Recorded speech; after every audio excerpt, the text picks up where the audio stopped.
All right, what's up, guys? This is the Chapel Trader, and today I'm just going to overview my trading performance back in April, which just finished.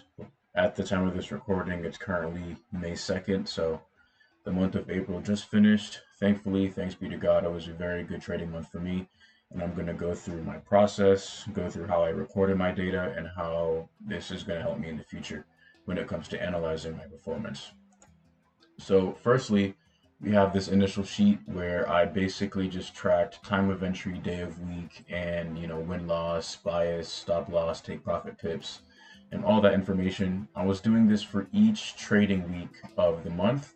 As you can see, is highlighted in this first week one set of not columns, rows here. We see that we have week one, week two, week three, all the way down to week five.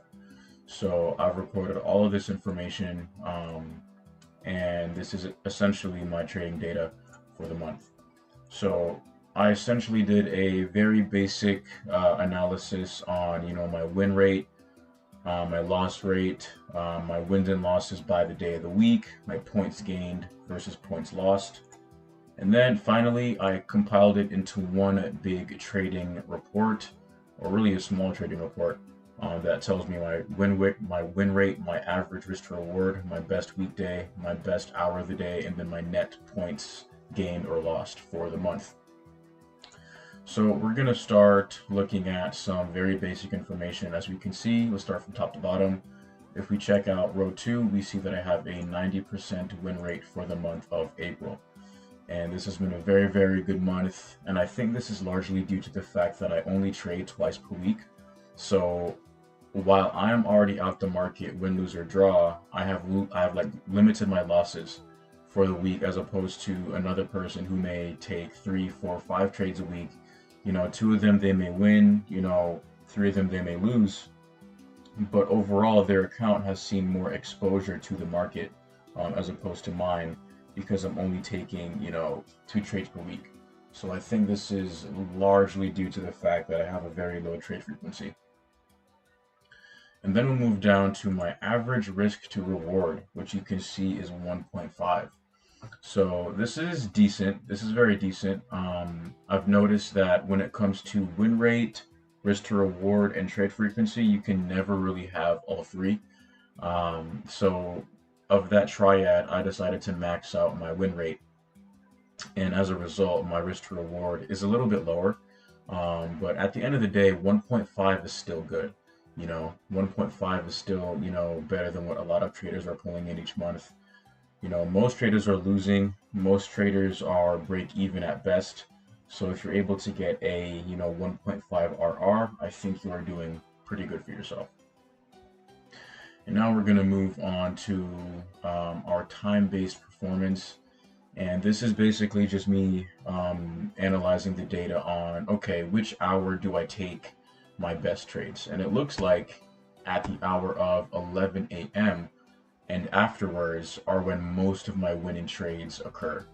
Now, to be fair, it is pretty close. We will get a larger picture once the quarter ends, quarter being, the 3 months of this period, and we're going to see, okay, is it 10 a.m. or is it 11 a.m. where I take the best trades? Because right now it's pretty close. I only have one more winning trade above 10 a.m. than I do on 11 a.m.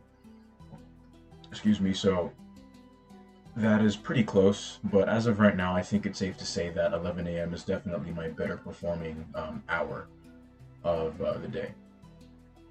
And then, since we're going to time-based performance, it only makes sense to reference our days of the week. And as you can see, Tuesdays are the overwhelming leader when it comes to winning trades. Now, you may notice that here Monday is listed twice. You have a Monday here and a Monday here. This is because on one week during the month, I took both of my trades for the week in the same day. And that's why we see Monday show up here twice, and we're going to get more into that a little bit later. But as you can see, you can get a lot of very valuable information if you just pop open an Excel sheet and just record the following columns, which is just time of entry all the way through you take profit pips. And this is definitely very much worth doing so that you can take a few steps back to take leaps forward. And then we're going to go into this graphic that we see here, which is points gained versus points lost. And this is basically a very easy way to tell whether you are going to be profitable long term or not. Because if you're losing more points over time than you're gaining, it's going to be very hard for you to have a very profitable strategy unless you have a crazy risk to reward, which is like 3, 4, 5 and up, you know. So personally, that's not my trading style. I like to have a very high win rate, and then, I like to not take as many trades, but, to each their own. And as we can see for the month of April, I have gained 1,190 points, and then I have only lost 132 points. So if we're looking at a set of maybe 100 trades, we can expect this to be a very profitable strategy.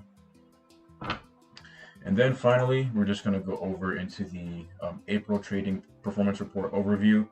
As I stated before, 90% win rate, average all-hour is 1.5. My best days are Tuesdays. My best hour of the day is 11 a.m. And my net points gained is going to be 1,058. This number is essentially calculated from subtracting my take profit pips from my stop loss pips, and that's how we arrive at the number 1058. So that's just a quick video covering my performance in April. It was pretty good, thanks be to God. He has blessed me with a very good win rate and favorable market conditions. So I wish the same for you guys.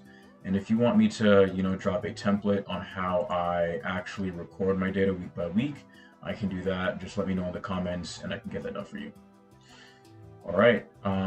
If you guys want to see any particular or specific content, just let me know in the comments and I will see you then. Thank you guys. God bless.